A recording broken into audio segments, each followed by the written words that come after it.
नमस्कार, मी दिनेश कांजी. आपण बघताय न्यूजडंका. देशभराच्या राजकारणात अचानक एक वेगळं चित्र दिसायला लागलेलं आहे. कॉकरोच जनता पार्टी जेन झी आणि जेन अल्फाच्या मागे लागलेली आहे. स्कूल ठीक करो अभियान या कॉकरोच जनता पार्टीच्या माध्यमातून देशभरामध्ये राबवलं जात आहे.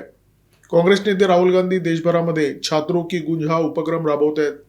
अचानक जेन झी हा वयोगट अत्यंत महत्त्वपूर्ण ठरलेला आहे आणि या वयोगटाला आपल्या बाजूने खेचण्यासाठी सगळेच खेचाखेच करताना दिसत आहेत.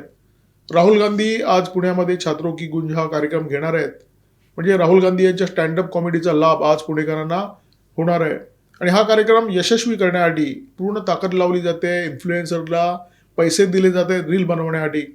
एकूणच तरुणांना हे जे महत्त्व आलेलं आहे त्याचं कारण काय? हे एक नवं टूल किट आहे. हे टूल किट सुद्धा विदेशातून आलेलं आहे. डेटा ॲनालिसिसमधून त्याचा जन्म झालेला आहे आणि 2029ची लोकसभा हे त्याचं लक्ष आहे. काँग्रेस पक्षाने आपले सगळे कार्यक्रम बाजूला ठेवलेले आहेत. पूर्ण लक्ष केंद्रित केलेले आहे छात्रो की गुंज या एकमेव कार्यक्रमाकडे. छात्रो की गुंजचे देशभरामध्ये कार्यक्रम होत आहेत. एकूण कार्यक्रमांची संख्या 800. कदाचित याच्यापेक्षाही हे कार्यक्रम वाढवले जातील अशा प्रकारची शक्यता आहे. विद्यार्थ्यांपर्यंत पोहोचण्यासाठी काँग्रेस पक्ष ताकद लावताना दिसतोय. पुण्यासारख्या एज्युकेशन हबमध्ये राहुल गांधी यांचा आजचा कार्यक्रम होणार आहे आणि त्याचं कारण स्वाभाविक आहे. काँग्रेसच्या राजवटीमध्ये महाराष्ट्रामध्ये अनेक शिक्षण सम्राट निर्माण झाले.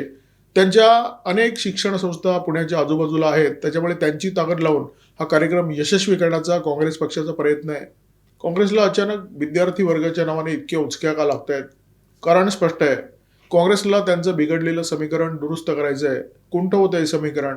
काँग्रेसच्या विजयाचं एक साधं सोपं समीकरण होतं. एकगठ्ठा मुस्लिम मतं आणि त्याच्यामध्ये काही हिंदू जातींची मतं. अलीकडे काँग्रेसची समस्या झालेली आहे.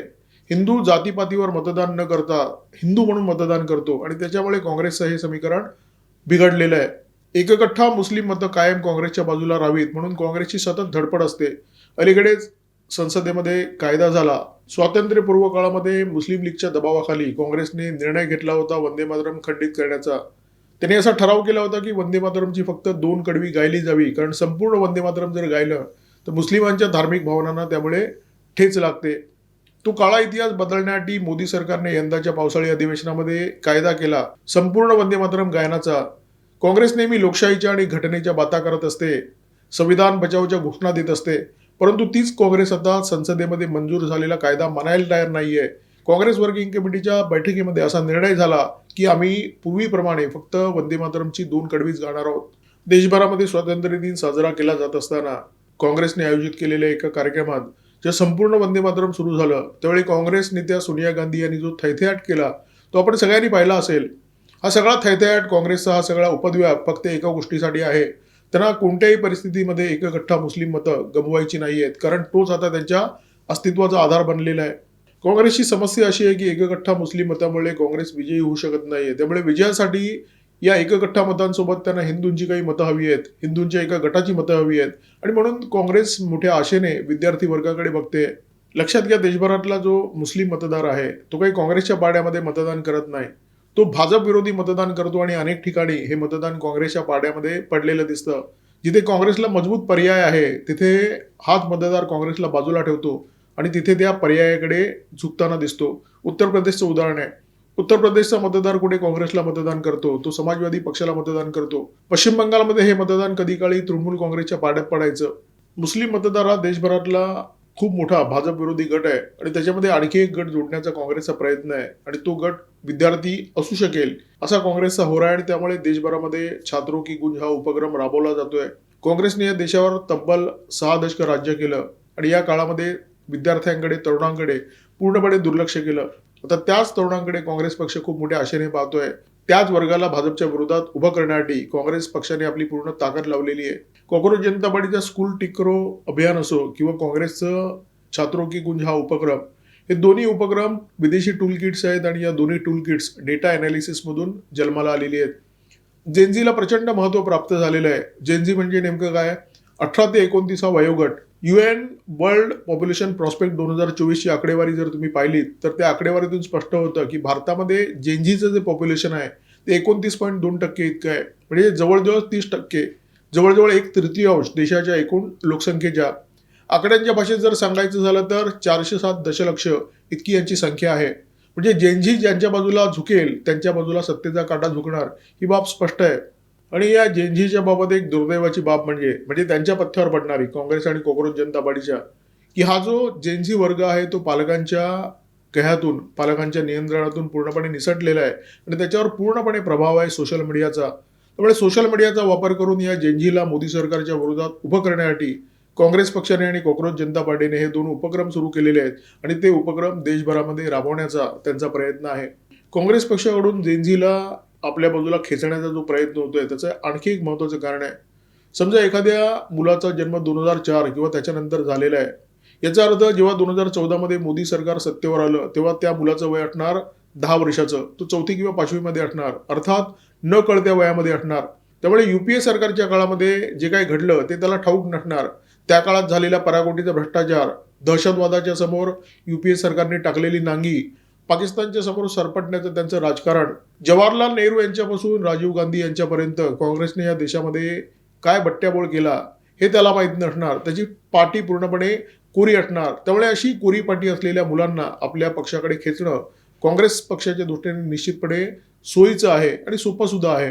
हाच विचार अभिजित दिपके आणि त्याचं टोळकं जे स्कूल ठीक करो अभियान राबवत आहे त्याच्या मागे आहे. आता सर्वसामान्य माणूस असा विचार करणार की शाळा सुधारा अशा उपक्रमाच्या मागे राजकारण कसं काय असू शकतं. तर राजकारण निश्चितपणे आहे. आज जी मुलं 9वी 10वी मध्ये आहेत ती 2029 मध्ये लोकसभेच्या निवडणुकीमध्ये पहिल्यांदा मतदान करणार आहेत आणि त्यांना जर तुम्ही प्रभावित केलं तर कदाचित त्याचं एक मत असेल, परंतु त्याच्या घरामध्ये 2 मतं असतील त्याच्या आई वडिलांची. तुम्ही जर मुलावर प्रभाव टाकलात तर त्याचा प्रभाव त्याच्या पालकांवर सुद्धा स्वाभाविकपणे पडतो. अशी एखादी समस्या जर तुम्ही उपस्थित केलीत जी त्या विद्यार्थ्याशी संबंधित आहे तर स्वाभाविकपणे त्याच्या घरावर त्याचा परिणाम होणार आणि कदाचित हे जे 3 मतदार आहेत ते मोदी सरकारच्या विरोधात जातील. असं गणित याच्या मागे आहे आणि हे गणित लक्षात घेण्याची गरज आहे. देशामध्ये दर 10 वर्षांनी जनगणना होते, परंतु लोकसंख्या किती असेल याचा अंदाज बांधण्यासाठी registrar general and census commissioner हे जे कार्यालय आहे त्या कार्यालयाच्या माध्यमातून अंदाजे लोकसंख्येचा आकडा किती असू शकतो तो दरवर्षी जाहीर करण्यात येतो. 2026 साठी हा जो आकडा जाहीर करण्यात आलेला आहे त्याच्यामध्ये जेनझीचा टक्का कोणत्या 5 राज्यांमध्ये सर्वाधिक आहे त्याची माहिती देण्यात आलेली आहे. सर्वाधिक संख्या असेल बिहारमध्ये 37%, त्याच्या खालोखाल उत्तर प्रदेशमध्ये 34%, त्याच्यानंतर राजस्थानमध्ये 32%, जम्मू काश्मीरमध्ये 31% आणि महाराष्ट्रामध्ये 26%. हा आकडा असेल या राज्यांमधल्या जेनझीचा. आता तुमच्या लक्षात आलं असेल की यातल्या बहुतेक राज्यांमध्ये कोकरोच जनता पार्टीचं अभियान स्कूल ठीक करू का चालू आहे. काही भाजप शासित राज्यांमध्ये ही कॉक्रोच मंडळी फिरतायत. तिथे सुद्धा प्रत्येक शाळेमध्ये ते जाऊ शकतील अशा प्रकारची परिस्थिती नाहीये. मुठभर शाळांमध्ये ते जाऊ शकतील. तिथल्या काही समस्यांकडे ते बोट दाखवतील, त्यातल्या काही समस्या सुटतील, काही समस्या सुटणार नाहीत. परंतु जे काय होईल त्याचा सोशल मीडियावर व्यवस्थित गवगवा होईल, बोवाटा होईल याचे ही मंडळी प्रयत्न करतील. काही मीम्स बनवतील, काही व्हिडिओ बनवतील, काही मेसेज सर्वदूर व्हायरल होतील असा प्रयत्न करतील. बरं ते खरं सांगतील त्यापेक्षा खूप जास्त खोटं सांगतील याची शक्यता जास्त आहे. राजस्थानचं उदाहरण ताजं आहे. राजस्थानमध्ये ही मंडळी फिरायला लागली आणि त्याच्यानंतर या मंडळींनी असं जाहीर केलं की आम्ही फिरायला लागल्यामुळे राजस्थान सरकारने शाळांसाठी 422 कोटींचा निधी जाहीर केलेला आहे. ही लोणकडी थाप आहे, याच्यामध्ये अजिबात सत्य नाही आहे. कारण राजस्थान सरकारने हा निर्णय घेतलाय 12 जुलै रोजी आणि त्याच्यानंतर पुढच्या 8 दिवसामध्ये देशभरातल्या वर्तमानपत्रामध्ये याच्याबद्दल बातमी सुद्धा आलेली आहे. हा तो काळ आहे ज्या काळामध्ये ही कॉक्रोच मंडळी जंतर मंतरवर बसून आंदोलन करत होती आणि त्याच्यानंतर त्यांनी संसदेवर मोर्चा काढला. तोपर्यंत राजस्थान सरकारचा निर्णय सुद्धा झाला होता आणि त्या निर्णयाची अनेक वर्तमानपत्रामध्ये प्रसिद्धी सुद्धा झाली होती. परंतु ही मंडळी दावा करतायत की आमच्या आंदोलनामुळे हे सगळं घडलेलं आहे. तोपर्यंत स्कूल ठीक करो हे अभियान सुद्धा सुरू झालं नव्हतं. या अभियानाचं नाव सुद्धा देशभरामध्ये कोणाला ठाऊक नव्हतं. तरी सुद्धा ही मंडळी असा दावा करतायत. कारण हा जो अभिजित दिपके आहे आणि त्याची टोळी जी आहे ते आहेत अरविंद केजरीवाल, म्हणजे आद्य दिमागी नक्षली अरविंद केजरीवाल यांचे चेले. अरविंद केजरीवाल किती खोटं बोलतात हे आपल्याला माहिती आहे आणि ते अशा प्रकारे खोटं बोलतात की समोरच्याला जाणवणार सुद्धा नाही की ते खोटं बोलतायत. तर अरविंद केजरीवालचे चेले आता देशभरामध्ये अशाच लोणकडी थापा मारत फिरणार आहेत आणि आपण न मिळवलेल्या यशाचे दावे सोशल मीडियावर व्हायरल करणार आहेत. स्कूल ठीक करो अभियान असो किंवा छात्रों की गुंज हा उपक्रम असो, या दोन्हीची निर्मिती विदेशामध्ये झालेली आहे. या दोन्हीचं डिझाईन विदेशामध्ये तयार झालेलं आहे आणि हे तयार करण्यासाठी सोशल मीडियाच्या प्रोफाईलचा वापर करण्यात आलेला आहे. सोशल मीडियावर जे लोक असतात त्यांचं संपूर्ण प्रोफाईल त्या सोशल मीडिया कंपनीकडे असतं. त्याचा व्यवस्थित अनालिसिस करून हे संपूर्ण कॅम्पेन डिझाईन करण्यात आलेलं आहे. जंतर मंतरवरच्या आंदोलनामध्ये काही गोष्टी आपल्या लक्षात आल्या असतील की तरुणांची एक मानसिकता असते ते आपल्या भवितव्याबद्दल कायम चिंतेत असतात, भावनाप्रधान असतात, त्यांना पैशाचं आकर्षण असतं आणि बराच वेळ त्यांचा सोशल मीडियावर जात असतो. याचा अर्थ सोशल मीडियाचा त्यांच्यावर प्रचंड मोठा प्रभाव असतो. या सगळ्या गोष्टींचा वापर करून जंतर मंतरचं जे आंदोलन आहे ते डिझाईन करण्यात आलं आणि ते अंमलात आणण्यात आलं. आता याच्यापुढे स्कूल ठीक करो अभियान किंवा छात्रों की गूंज हे जे 2 उपक्रम आहेत ते डिझाईन करताना सुद्धा सोशल मीडियाच्या प्रोफाईलचा विचार करण्यात आला आहे. तरुणांच्या मानसिकतेचा विचार करण्यात आलेला आहे. सोशल मीडियाचा तरुणांवर जो प्रभाव आहे त्याचा देशाच्या विरोधात कशा प्रकारे वापर होऊ शकतो हे तर पाकिस्तानच्या ISIने आणि पाकिस्तानच्या ISIचा हस्तक असलेल्या शहजाद भट्टीने स्पष्ट केलेलं आहे. त्याच्या नेटवर्कच्या अनेक लोकांवर सुरक्षा यंत्रणांच्या मार्फत घाला घातला जातोय. स्वातंत्र्य दिनाच्या आधी 200 लोकांना ताब्यात घेण्यात आलं होतं. आता उत्तर प्रदेशमध्ये पुन्हा एकदा 52 लोकांना ताब्यात घेण्यात आलेलं आहे.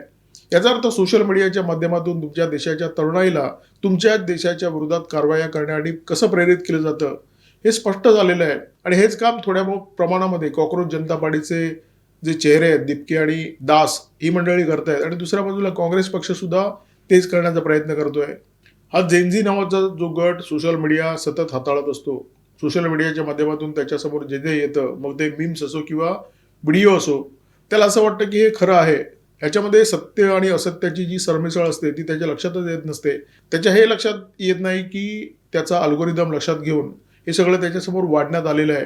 त्याला जे हवं आहे ते दाखवण्याचा प्रयत्न होतोय, परंतु ते जे दाखवण्याचा प्रयत्न होतोय त्याच्यामध्ये सत्य फार कमी आहे आणि असत्याचं जे प्रमाण आहे ते खूप मोठं आहे. आता या खेळामध्ये कधी काळी सोशल मीडियाच्या ज्या कंपन्या होत्या त्यांचा थेट सहभाग नव्हता, परंतु जंतर मंतरवर जे आंदोलन झालं त्या आंदोलनाला ज्या प्रकारे हवा देण्याचा प्रयत्न झाला इंस्टाग्रामचा वापर करून, फेसबुकचा वापर करून, त्याच्यावरून एक गोष्ट स्पष्ट झालेली आहे की या सोशल मीडियाच्या कंपन्या या सगळ्या खेळाचा एक भाग बनलेल्या आहेत. त्यासुद्धा एक खेळाडू बनलेले आहेत. त्यासुद्धा या खेळामध्ये उतरलेले आहेत. सोशल मीडिया नावाच्या अस्त्राचा मोदी सरकारच्या विरोधात वापर होतोय, परंतु वापर करणाऱ्या कॉक्रोच जनता पार्टीला आणि काँग्रेसच्या नेत्यांना हे ठाऊक नाही की सोशल मीडिया हे दुधारी अस्त्र आहे. राहुल गांधी पुण्यामध्ये येतात, छात्रों की गूंज हा उपक्रम करतात, परंतु ते राहुल गांधी झारखंडमध्ये, कर्नाटकमध्ये, हिमाचलमध्ये फिरकत नाहीत. जिथे हजारो विद्यार्थी विविध विषय घेऊन रस्त्यावर उतरलेले आहेत, आंदोलन करतायत, त्या विद्यार्थ्यांबद्दल राहुल गांधी चकार शब्द सुद्धा काढत नाहीत. जरी शब्द काढले तरी त्या पोकळ वाफा असतात. तरुणांच्या सुद्धा ही गोष्ट लक्षात येते. ते तरुण जे आज पुण्यामध्ये राहुल गांधी यांच्या कार्यक्रमामध्ये सहभागी होतील त्यांना सुद्धा हा दुटप्पीपणा व्यवस्थित कळून चुकलेला आहे. अभिजित दिपकेचा खोटारडेपणा सुद्धा असाच उघड होतोय. जयपूरमध्ये एका शाळेमध्ये आशुतोष रंका आणि त्याचे साथीदार गेले होते. नागरिकांनी आधी त्यांना बडवलं आणि त्याच्यानंतर पळवलं.